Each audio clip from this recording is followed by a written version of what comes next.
मैं सम्माननीय प्रधानमंत्री नरेंद्र भाई मोदी जी से निवेदन करता हूं कि छत्रपति शिवाजी महाराज जी की प्रतिमा को माल्यार्पण करें। नरेंद्र भाई मोदी जी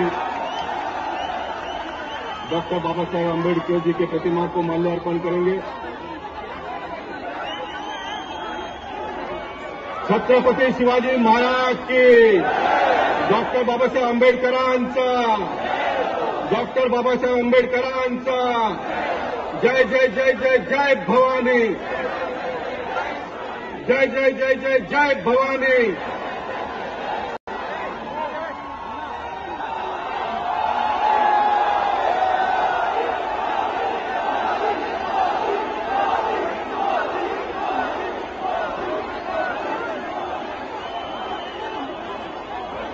मैं फिर एक बार सभी नगरजनों का दिल की गहराई से अभिनंदन करता हूं। आप सबको बहुत बहुत धन्यवाद देता हूं।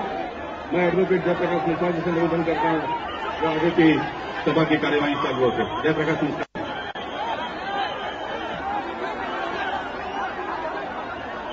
मैं भारतीय जनता पार्टी के सभी उम्मीदवारों से विनती करता हूं कि माननीय पंतप्रधान नरेंद्र भाई मोदी जी का पुष्पहार देकर उनका स्वागत करें।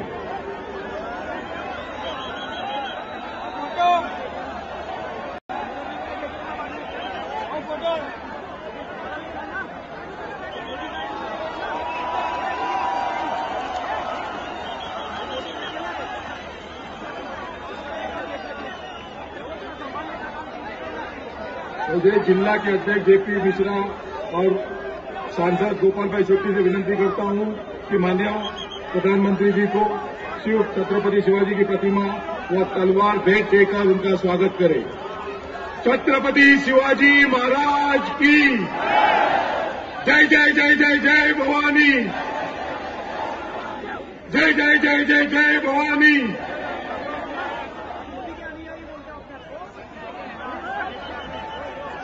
भारत माता की वंदे। मोदी जी आप आगे बढ़ो। अब की बार भाजपा सरकार, अब की बार। मुंबई के माननीय अध्यक्ष श्री आशीष शेलार जी से निवेदन करता हूं कि आइए अपने मनोरथ रखिए। आशीष शेलार जी का जोरदार तालियों से स्वागत है। देश के प्रधानमंत्री माननीय मोदी जी, जरा शांति बनाए रखिए प्लीज। मंच पर उपस्थित माननीय विनोद तावड़े जी, उपस्थित सभी नेतागण, माननीय रामदास आठवले जी, मैं आपके और माननीय मोदी जी के बीच में ज्यादा समय लेने वाला नहीं हूं। सिर्फ 2 मिनट में मैं मेरी बात समाप्त करूंगा। बहुत दिनों से वर्तमान पत्रों में मैं पढ़ रहा हूं, सर्व वर्तमान पत्रात मी वाचतोय की रोज नवनवीन वर्तमान पत्रात आरोप होता है और ये आरोप ये कहते हैं हमारे विरोधी जितने सभी दल मिलकर कि केंद्र की मोदी जी की सरकार ये महाराष्ट्र के लिए और मुंबई के लिए क्या करने वाली है। सभी लोग ये पूछने का प्रयास कर रहे हैं कि मुंबई के साथ अन्याय तो नहीं ना होगा, लेकिन इस मंच से माननीय प्रधानमंत्री जी के उपस्थिति में मैं माननीय नरेंद्र मोदी जी को धन्यवाद देना चाहता हूं कि आपने 100 दिन के अंदर ही मुंबई और महाराष्ट्र को इतना भर के दिया कि मुंबई की जनता मानो रास्ते के ऊपर आपका धन्यवाद करने के लिए यहां पर आ चुकी है। मित्रों, मुंबई में पीने की पानी की समस्या को लेकर बात करने वाले लोगों को मैं कहना चाहता हूं, 6 साल से मुंबई महानगर पालिका मुंबई शहर में आपके और मेरे लिए पीने का पानी मिले, इसके लिए एक नया डैम और तालाब बनाना चाहती थी। 6 साल से परमिशन तब की केंद्र सरकार से मांग रही थी कि मराठवाड़ा में गारगाई में हमको पानी का तालाब बनाने दो, हम मुंबई वासियों को पानी देना चाहते हैं। अरे तब बैठे हुए कांग्रेस के लोगों ने 6 साल लिए पीने के पानी की तालाब की एनओसी देने के लिए। अरे ये मेरा प्रधानमंत्री, आपका प्रधानमंत्री नरेंद्र मोदी जी है, जिन्होंने एक ऐसा आदेश दिया कि नेशनल वाइल्ड लाइफ बोर्ड के पहले मीटिंग में पहले ही महीने में मुंबई को तालाब देने के लिए एनओसी पहले महीने में दे दी और मुंबई के लिए पानी की शुरुआत नरेंद्र मोदी जी के सरकार ने की। मित्रों, ये सवाल पूछते हैं मुंबई के बारे में क्या? अरे मुंबई की लाइफ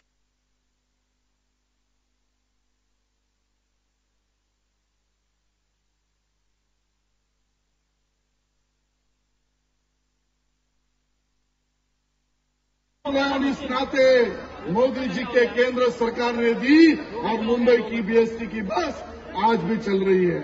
मित्रों, बहुत सारे उदाहरण हैं। मैं ज्यादा समय आपके और मोदी जी के बीच में लेना नहीं चाहूंगा, लेकिन मैं एक बात जरूर कहूंगा, आजकल जो माहौल चुनाव का बन रहा है, कुछ हमारे पुराने दोस्त और कुछ हमारे विरोधी एक माहौल खड़ा करना चाहते हैं। उनको एक ही बात मैं कहूंगा, हम किसी को छेड़ेंगे नहीं, हम किसी को छेड़ेंगे नहीं, लेकिन किसी ने हमको छेड़ा तो उसको छोड़ेंगे नहीं।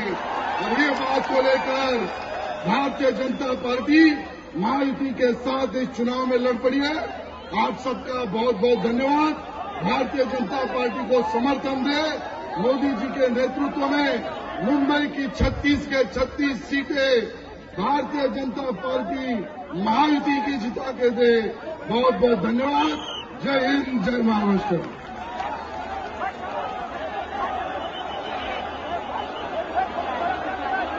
भारतीय जनता पार्टीचा भारत माता की। दोस्तों, मोदी जी को ही इसके बाद केवल सुनना है, कोई दूसरा वक्ता नहीं है। लेकिन एक बात केवल आपसे कहूंगा, आजकल गधे भी गुलाब मांगते हैं, गुनाह करने वाले इंसाफ मांगते हैं। जिन्होंने 60 साल इस देश को लूटा, मोदी जी से 60 दिन का हिसाब मांगते हैं।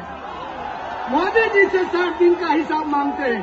आओ झाड़ू लगाएं, भ्रष्टाचार खत्म करें, महंगाई खत्म करें, कांग्रेस और राष्ट्रवादी से महाराष्ट्र को मुक्त करें, भाजपा को चुने और नरेंद्र मोदी जी को सुने।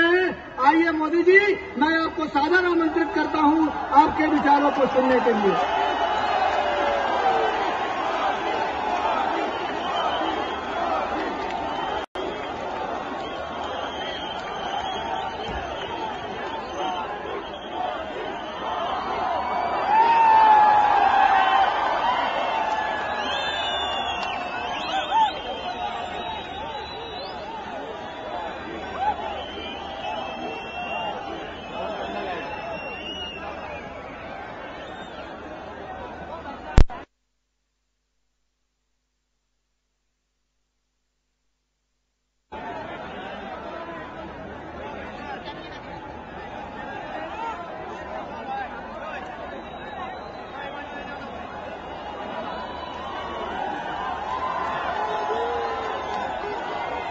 मंच पर विराजमान भारतीय जनता पार्टी के सभी वरिष्ठ महानुभाव और इस चुनाव में भारतीय जनता पार्टी के सभी उम्मीदवार और विशाल संख्या में आए हुए प्यारे भाइयों और बहनों, आप इतनी बड़ी संख्या में हमें आशीर्वाद देने के लिए आए हैं, इसलिए मैं आपका हृदय से आभार व्यक्त करता हूं।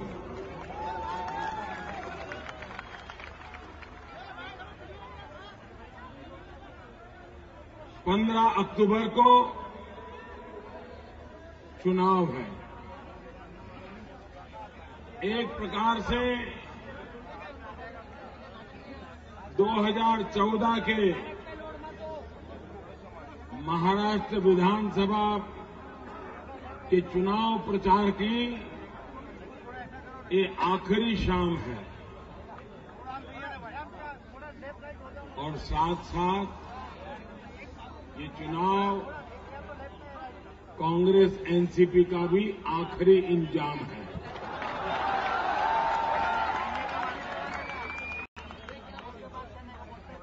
भाइयों बहनों, ये चुनाव कौन विधायक बने,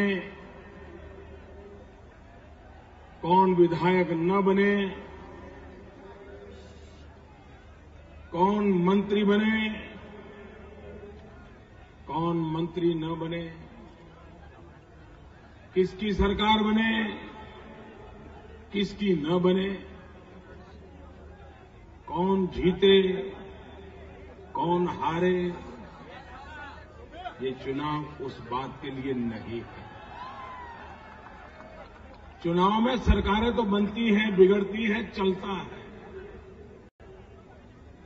लेकिन ये चुनाव महाराष्ट्र के भाग्य का निर्णय करने के लिए चुनाव है।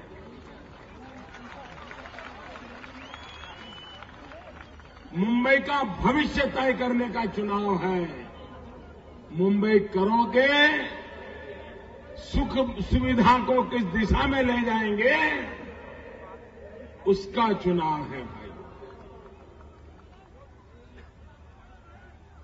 15 साल कोई छोटा समय नहीं होता, लेकिन 15 साल में जिस प्रकार की सरकार आपको मिली और जिस प्रकार से लूट चलाई, सिर्फ सरकारी खजाने का नुकसान हुआ ऐसा नहीं है। 2 पीढ़ियों का भविष्य तबाह कर दिया है, 2 पीढ़ियों का।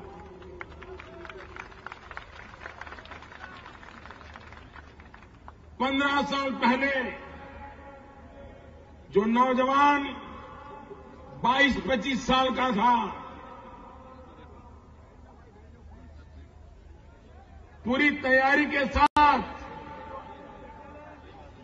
जो समाज जीवन में कदम रखने वाला था, रोजी रोटी कमाने के लिए रास्ता खोज रहा था, आज उसकी उम्र 40 साल पहुंची होगी। क्या हुआ होगा इसकी जिंदगी का? 15 साल की बर्बादी ने 2 पीढ़ियों के सपनों को चूर चूर कर दिया है भाई। और इसलिए अब आपके पास एक भी ऐसा वर्ष नहीं है, मास नहीं है कि आप फिर से अपने भविष्य को दांव पर लगा दें।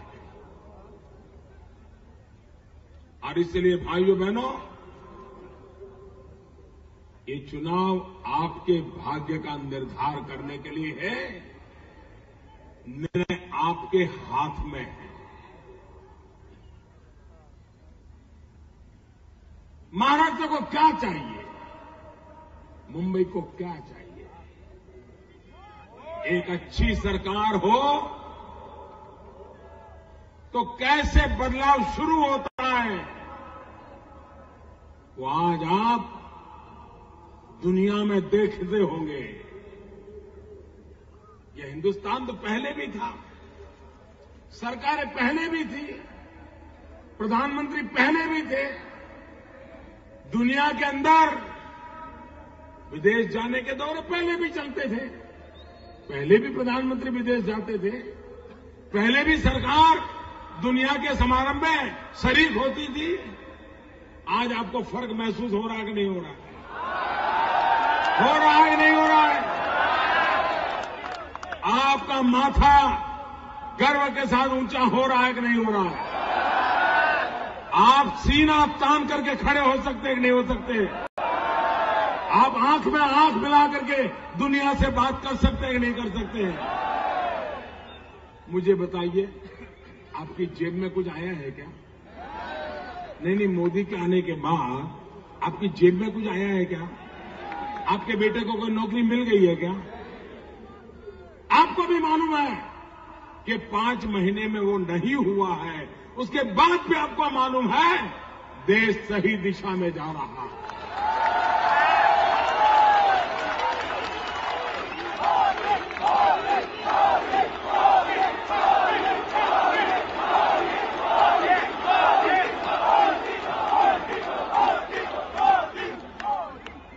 भाइयों बहनों,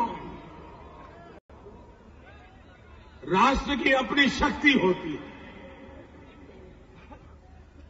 एक बार 125 करोड़ देशवासी अपने सपने लेकर के खड़े हो जाए, दुनिया की कोई ताकत हमें रोक नहीं सकती। भाई,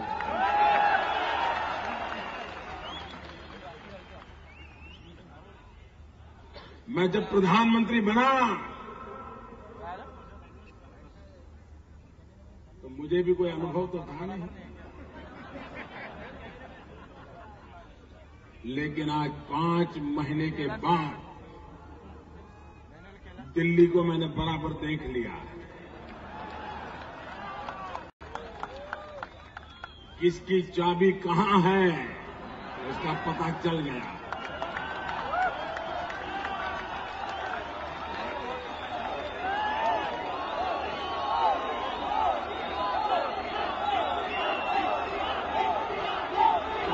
कौन सी चाबियां खो गई हैं वो भी ढूंढ लिया है।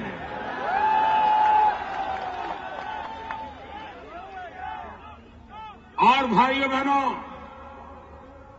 मैं 5 महीने के अनुभव से कहता हूं, अब इस देश को पीछे रहने का कोई कारण ही नहीं है।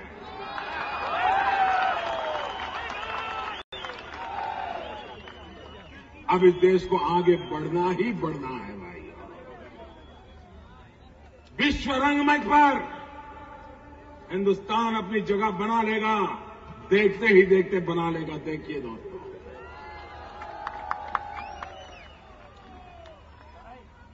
नौजवान को क्या चाहिए? नौजवान को क्या चाहिए दोस्तों? रोजगार चाहिए। नौजवान को रोजगार चाहिए। रोजगार आएगा कहां से? कहां से रोजगार आएगा? अगर विकास नहीं होगा, रोजगार भी नहीं आएगा। अगर पूंजी निवेश नहीं होगा, इंफ्रास्ट्रक्चर नहीं बनेगा, कारखाने नहीं लगेंगे,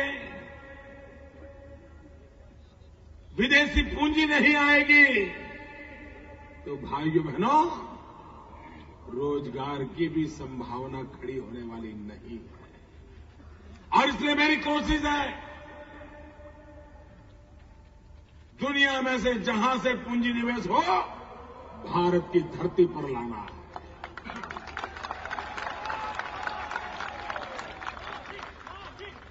अभी मैं जापान गया था।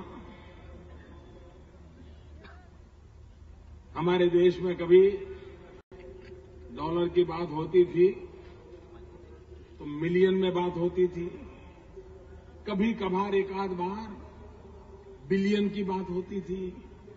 पहली बार हिंदुस्तान में ट्रिलियन डॉलर की बात होना शुरू हुआ। Trillion dollar.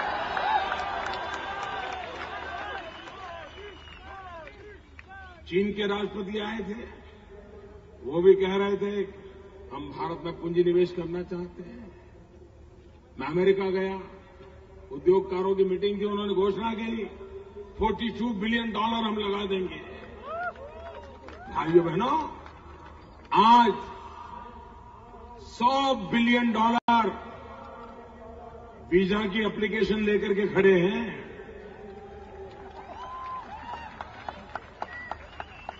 अगर महाराष्ट्र में अच्छी सरकार आपने बनाई पूर्ण बहुमत वाली सरकार बनाई और ये सरकार एक के बाद एक कदम उठाएगी तो ये $100 बिलियन में महाराष्ट्र की ताकत पर निर्भर करता है वो कितना मार के ले जाते हैं।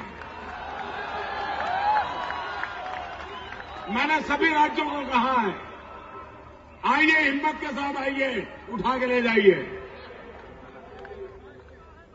व्यवस्थाएं बनाइए, दुनिया तैयार है आपके यहां आने के लिए। भाइयों बहनों, विकास की पूरी संभावनाएं पड़ी हुई। मुंबई का जीवन रेल की पटरियों पर चलता है।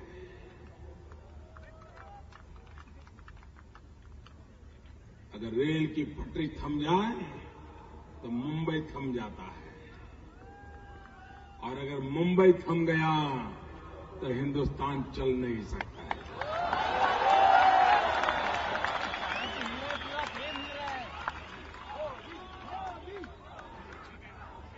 भाइयों बहनों,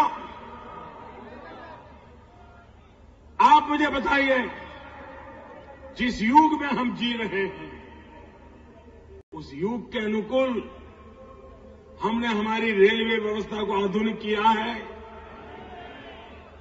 गति बढ़ाई है, सुविधा बढ़ाई है, एरिया बढ़ाया है, पैसेंजर की कैपेसिटी बढ़ाई है। तो किया क्या इतने दिन? ना कुछ नहीं किया तो किया। मैं हैरान हूं भैया। हमने एक फैसला किया और जिसका सबसे बड़ा लाभ मुंबई को मिलने वाला है। हमने फैसला किया रेलवे में 100% एफडीआई, फॉरेन डायरेक्ट इन्वेस्टमेंट 100%। इसके कारण नई टेक्नोलॉजी आएगी, स्पीड बढ़ेगी, नए रूट खुलेंगे, दूर दूर तक के इलाकों के जाएंगे। सामान्य मानव की जिंदगी में कितना बड़ा बदलाव एक रेलवे पर ध्यान देने से हो सकता है, इसका उदाहरण है। और भाइयों बहनों, मैं आपका हूं।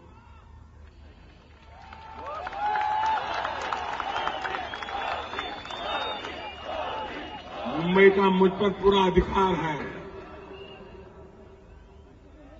ये अधिकार का फायदा उठाना चाहते हो कि नहीं चाहते हो? फायदा उठाना है कि नहीं उठाना है?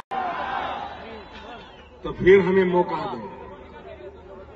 महाराष्ट्र में पूर्ण बहुमत के साथ भाजपा की सरकार बनाओ, मुझे आपकी सेवा करने का मौका दो।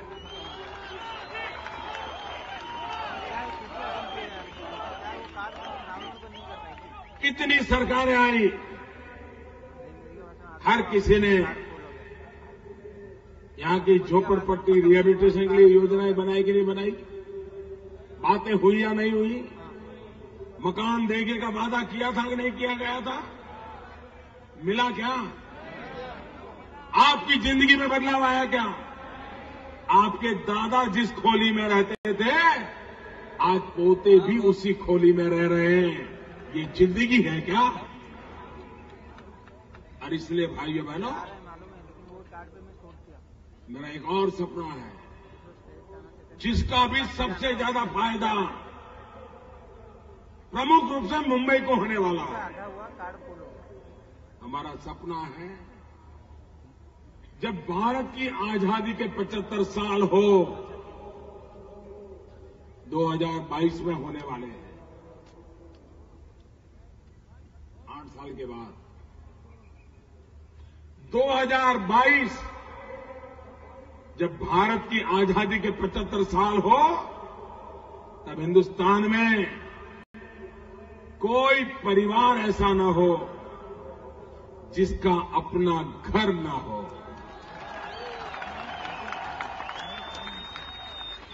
और घर भी कहने को घर नहीं, जिसमें बिजली हो, पानी हो, शौचालय हो, बच्चों के लिए निकट में स्कूल हो, बुजुर्गों के लिए अस्पताल हो, ऐसा जीवन मिले, ये काम मेरे मन में पड़ा हुआ। आप कल्पना कर सकते हैं, सिर्फ इन मकानों बनानों का 8 साल का अभियान चलेगा, कितना सीमेंट लगेगा, कितना लोहा लगेगा, कितने कारीगर लगेंगे, कितने कारखाने करने लगेंगे, कितने नौजवानों को रोजगार मिलेगा, बताइए भाइयों, कितने नौजवानों को रोजगार मिलेगा। ऐसा नहीं है कि देश आगे बढ़ना नहीं चाहता है, व्यवस्थाओं पर चिंतन होना चाहिए, विकास की राह पर कदम उठना चाहिए। भाइयों बहनों, मुंबई ने, महाराष्ट्र ने बहुत संकट झेले, मुसीबतों में दिन गुजारे हैं, लेकिन मुंबई के व्यक्ति के पास समय ही नहीं है, खुद के लिए सोचने का समय नहीं है, तो देश और समाज के लिए बेचारा कहां से समय निकालेगा। और इसी का फायदा इन लोगों ने उठाया है कि कहां जाएगा कहां, हमारे पास आना पड़ेगा ना। मैं आपको विश्वास दिलाना चाहता हूं, आपका छोटा भी काम होगा, मेरी पार्टी के कार्यकर्ता 24 घंटे में आपकी सेवा में खड़ा कर दूंगा।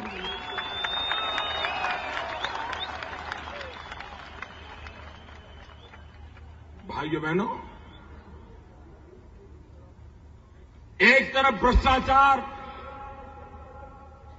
दूसरी तरफ माफियाशाही, गुंडागिर्दी, हर गली मोहल्ले में यहां तो भाई लोग बैठे हैं। आपकी कार नहीं आई, पहले प्रसाद वहां चढ़ाना पड़ता है। आपने कहीं फ्लैट बुक करवाया, पहले आरती वहां उतारनी पड़ती है। आप कहीं प्लॉट रह रहे हैं, वो आ जाएगा, खबरदार है, प्लॉट में हाथ लगाया तो लेना है तो इतने मेरे यहां पहुंचा देना। यही चला है कि नहीं चला है भाइयों? ये गुंडागिर्दी चली है कि नहीं चली है? राजनेताओं ने उसको आशीर्वाद दिया है कि नहीं दिया है? आम आदमी मजबूर बनकर जिंदगी गुजार रहा है कि नहीं गुजार रहा है? आप इस मजबूरी में से मुक्ति चाहते हो? इन संकटों से मुक्ति चाहते हो? इस गुंडागिर्दी से बचना चाहते हो? तो आपकी उंगली में ताकत है। आपकी उंगली अच्छों को ठिकाने पर लगा सकती है। श्री कृष्ण भगवान की एक उंगली सुदर्शन चक्र ने सारी आसुरी शक्तियों को नाश कर दिया था। ये कलयुग में आपकी उंगली कमल के निशान पे बटन दबाओ, सारी आसुरी शक्तियां समाप्त हो जाएंगी।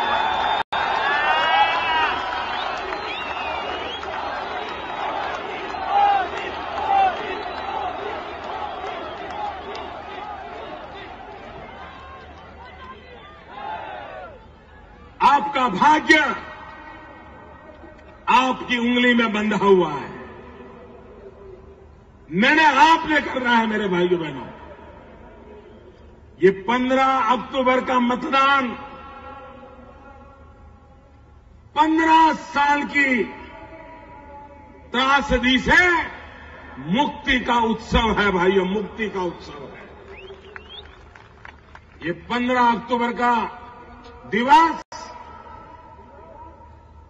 भ्रष्टाचार के मृत्यु गंड का अवसर है भाइयों।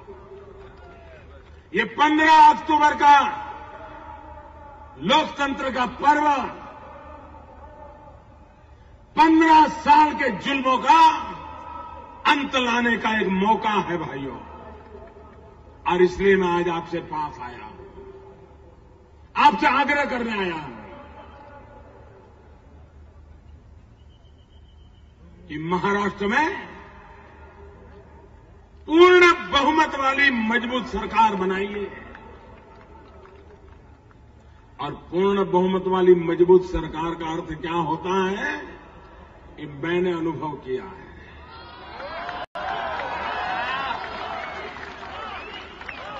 आप मुझे बताइए भाइयों, आज दुनिया में हिंदुस्तान का नाम गूंजने लगा है कि नहीं लगा है? अमेरिका में जय जयकार हो रहा है कि नहीं हो रहा है? आपने देखा कि नहीं देखा? क्या कारण?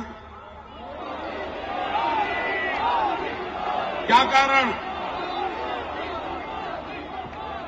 मोदी कारण नहीं है। नहीं मोदी का करिश्मा है, न मोदी का जादू है। ये इसलिए हुआ, अगर कारण कोई है, आप लोग हैं।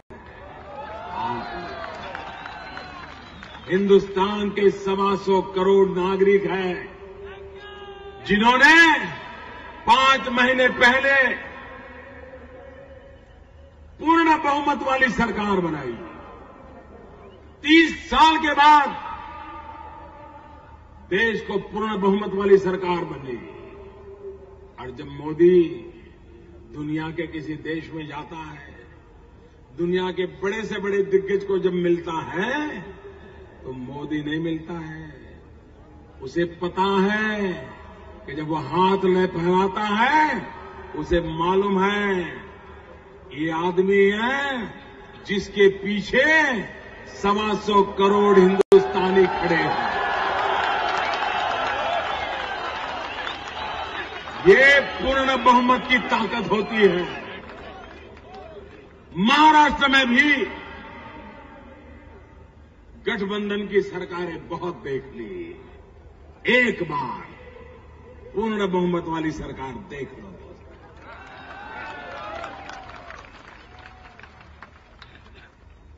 नौजवान खास, आपको तो एक सुनहरा मौका मिला है। ये मौका जाने मत दीजिए। महाराष्ट्र को पूर्ण बहुमत की सरकार दीजिए। भाइयों बहनों, मैंने महाराष्ट्र के हर कोने में इस बार दौरा किया है। मैं जब अमेरिका में था तो मैंने इंटरनेट पे देखा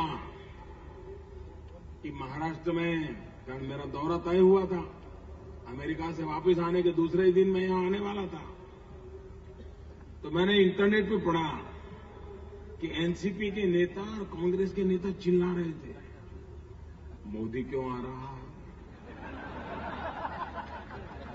प्रधानमंत्री को कोई काम नहीं है क्या?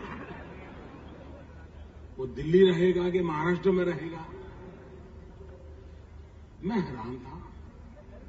मैं सैकड़ों बार महाराष्ट्र में आया हूं, हर चुनाव में आया हूं। पहले तो कोई रोता नहीं था, चिल्लाता नहीं था।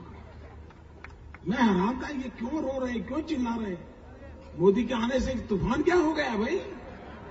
लेकिन यहां आने के बाद मुझे पता चला वो मोदी से नहीं डरते थे, ये जन सैलाब से डरते हैं। वो जन सैलाब, ये ताकत से डर रहे वो। और मैंने महाराष्ट्र में देखा भाई, इस बार मैंने जो नजारा देखा है, ये मैंने लोकसभा के चुनाव में भी नहीं देखा था। भाइयों बहनों, पूर्ण बहुमत तो महाराष्ट्र में भी मिलने वाला है, पूर्ण बहुमत तो हरियाणा में भी मिलने वाला है। जनता देने वाली है, भरोसे के कारण देने वाली है, विश्वास के कारण देने वाली है। लेकिन भाइयों बहनों, ये एनसीपी की घड़ी का राज क्या है? जिस दिन एनसीपी का जन्म हुआ, उस दिन भी उसमें 10 और 10 मिनट हुई थी। इतने सालों के बाद उनकी सुई वहीं अटकी हुई है। इसके दो अर्थ हैं। ये 10 और 10 का मतलब है 10 साल में 10 गुना भ्रष्टाचार। और दूसरा इसका अर्थ है कि इस बार विधानसभा में 10 कांग्रेस के, 10 एनसीपी के, बाकी सब साथ।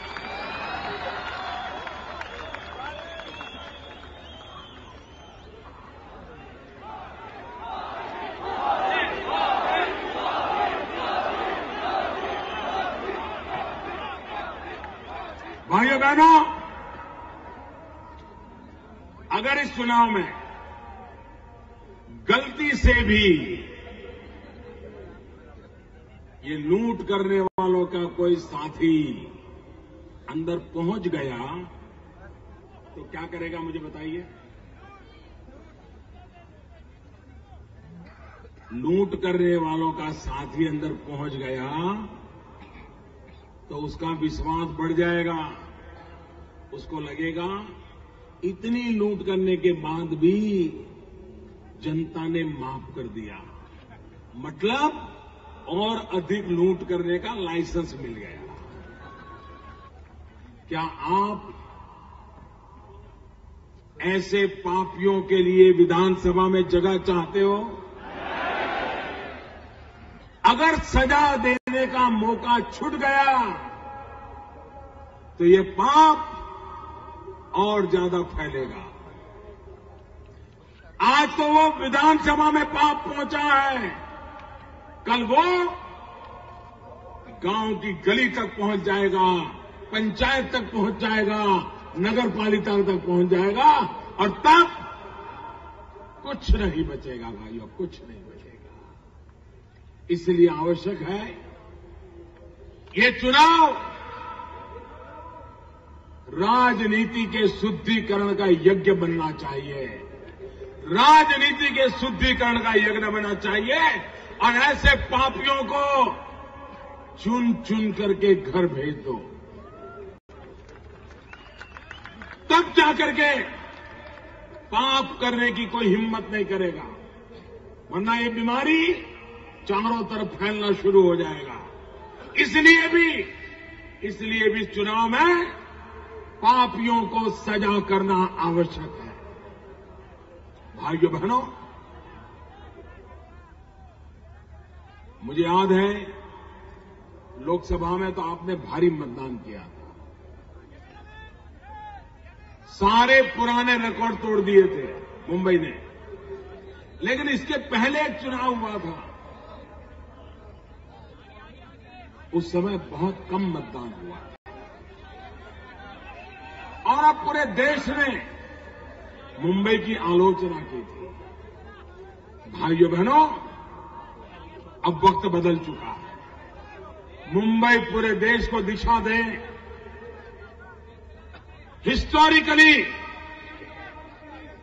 अभूतपूर्व मतदान का रिकॉर्ड प्रस्थापित करें। अब तो ट्विटर, फेसबुक, व्हाट्सएप क्या नहीं है, लगे रहो, चलो भाई निकलो वोट करो, यही करते रहो। और अगर वोटिंग ज्यादा कर लिया तो देश की युवा पीढ़ी पूरे देश को प्रेरणा देगी। भाइयों, ये लोकतंत्र का पर्व है, ये हमारी जिम्मेवारी है। मतदान अधिकतम करने का प्रयास करना चाहिए। मेरी मुंबई की आखिरी सभा है। मैं मुंबईकरों को, मैं महाराष्ट्र वासियों को आग्रहपूर्वक अनुरोध करता हूं कि भारी मतदान करें। 15 साल के पापों का खात्मा बोलाने के लिए दृढ़ संकल्प होकर के करें। और मुझे विश्वास है भाइयों बहनों, अब महाराष्ट्र करवट बदल के खड़ा हो जाएगा। पहले महाराष्ट्र पूरे हिंदुस्तान को खींचता था, फिर एक बार मुंबई और महाराष्ट्र पूरे हिंदुस्तान को आगे ले जाएंगे, ये मेरा विश्वास है। आपके आशीर्वाद चाहिए, आपका सहयोग चाहिए। इतनी बड़ी संख्या में आकर के आशीर्वाद दिए, मैं आपका बहुत बहुत आभारी हूं। दोनों मुट्ठी बंद करके बोलिए, भारत माता की, भारत माता की, भारत माता की।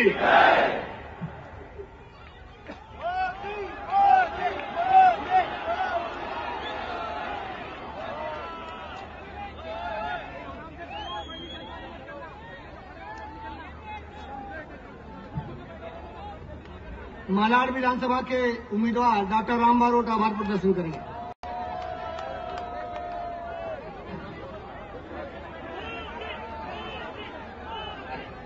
हम भारत के लाडले बड़ा प्रधान का बहुत आभार मानते हैं। यहाँ पर आकर उन्होंने हमें मार्गदर्शन दिया। हम जो आए गए हुए नेतागणों का भी आभार मानते हैं। श्री रामदास आठवले, श्री मनोज जी, श्रीमती जयवंतीबेन मेहता और सभी नेताओं का हम आभार मानते हैं। और एक और आभार कि आप जनता का आभार मानते हैं। ये जनता ने यहाँ पर आकर इतनी बड़ी संख्या में यहाँ आकर आज का कार्यक्रम नरेंद्र बिना भाषण को सफल बनाया।